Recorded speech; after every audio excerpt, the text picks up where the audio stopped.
How Twilight Stole Christmas by me, Luke Berthiaume. Every pony down in Ponyville liked Christmas a lot, but Twilight, who lived just north of Ponyville, did not. Twilight hated Christmas, the whole Christmas season. Now please don't ask why, no one quite knows the reason. It could be her horn wasn't screwed on just right. It could be perhaps that her hooves were too tight. But I think that the most likely reason of all may have been that her heart was two sizes too small. But whatever the reason, her heart is no phony. She stood there on Christmas Eve hating ponies, staring down from her tree with a sour Twilight's frown at the warm lighted windows below in their town. For she knew every pony down in Ponyville beneath was busy now, hanging a mistletoe wreath. "And they're hanging their stockings," she snarled with a sneer. "Tomorrow is Christmas. It's practically here." Then she growled with her Twilight's fingers nervously drumming. "I must find some way to stop Christmas from coming." For tomorrow she knew. All the pony girls and boys would wake bright and early. They'd rush for their toys, and then all the noise, noise. That's one thing she hated. The noise. Then the ponies, young and old, would sit down to a feast, and they'd feast, and they feast, and they feast. They would feast on pudding and rare roast beast, which was something Twilight couldn't stand in the least. And then they'd do something she liked least of all. Every pony down in Ponyville, the tall and the small, would stand close together with Christmas bells ringing. They'd stand hand in hand and the ponies would start singing. They'd sing, and they'd sing, and they'd sing. And the more Twilight thought of this pony Christmas sing, the more Twilight thought, "I must stop this whole thing. Why, for 18 years I've put up with it now. I must stop this Christmas from coming. But how?" Then she got an idea. An awful idea. Twilight got a wonderful, awful idea. "I know just what to do." Twilight laughed in her throat, and she made a white beard, a hat, and a coat. She chuckled and clucked. What a great Twilight's trick! With a beard, a coat, and a hat, I'll look just like Saint Nick. All I need is a reindeer. Twilight looked around, but since reindeer are scarce, there was none to be found. Did that stop Twilight? No. Twilight simply said, "If I can't find a reindeer, I'll make one instead." Then she put Red Nose and antlers onto Spike. "That's a perfect reindeer. This one's a strike." Then she loaded some bags with the wheels from a bike on a ramshackle sleigh, and she called for Spike. Then Twilight said, "Get up!" and the sleigh started down toward the homes where the ponies lay a snooze in their town.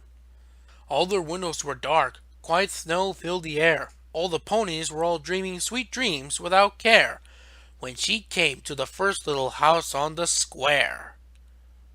"This is stop number 1, Twilight Claus hissed, and she climbed to the roof, empty bags in her fist. Then she slid down the chimney all in one night, but if Santa could do it, then so could Twilight. She got stuck only once for a moment or two. Then she stuck her head out of the fireplace flue, where the little pony stockings all hung in a row. "These stockings," she said, "are the first things to go." Then she slithered and slunk, with a smile most unpleasant, around the whole room, and she took every present, pup guns and bicycles, roller skates, drums, checkerboards, tricycles, popcorn, and plums. And she stuffed them in bags. Then Twilight fairly nimbly stuffed all the bags one by one up the chimbley.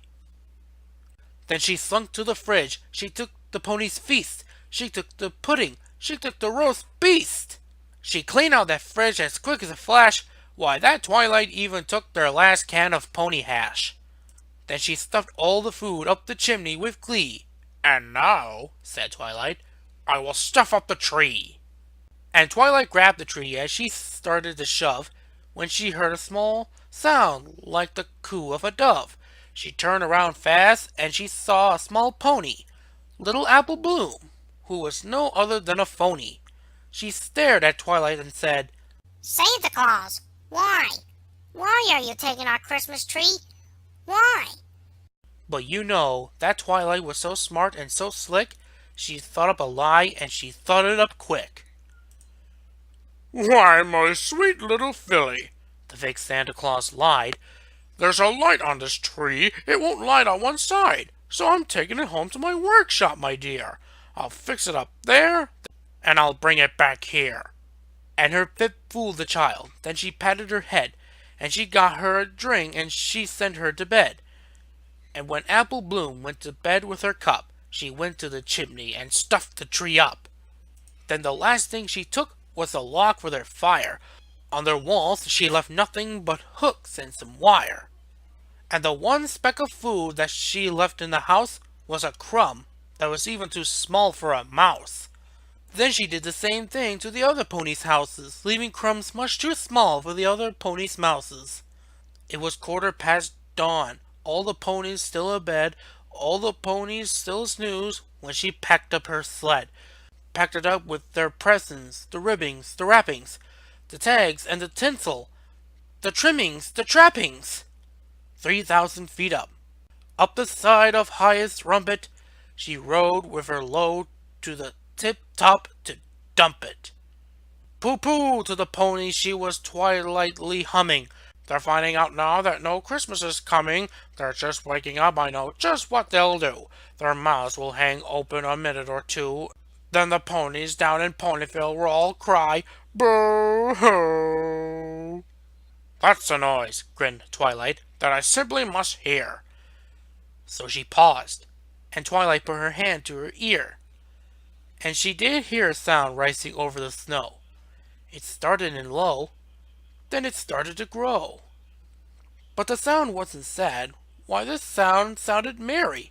It couldn't be so, but it was merry very. She stared down at Ponyville. Twilight popped her eyes. Then she shook. What she saw was a shocking surprise. Every pony down in Ponyville, the tall and the small, was singing without any presents at all. She hadn't stopped Christmas from coming. It came. Somehow or other, it came just the same. And Twilight, with her Twilight's feet ice cold in the snow, stood puzzling and puzzling. How could it be so? It came without ribbons. It came without tags. It came without packages, boxes, or bags. And she puzzled 3 hours, till her puzzler was sore. Then Twilight thought of something she hadn't before. Maybe Christmas, she thought, doesn't come from the store. Maybe Christmas, perhaps, means a little bit more. And what happened then? Well, in Ponyville they say that Twilight's small heart grew 3 sizes that day. And the minute her heart didn't feel quite so tight, she whizzed with her load through the bright morning light. And she brought back the toys and the food for the feast. And she, herself, Twilight, carved the roast beast. The end.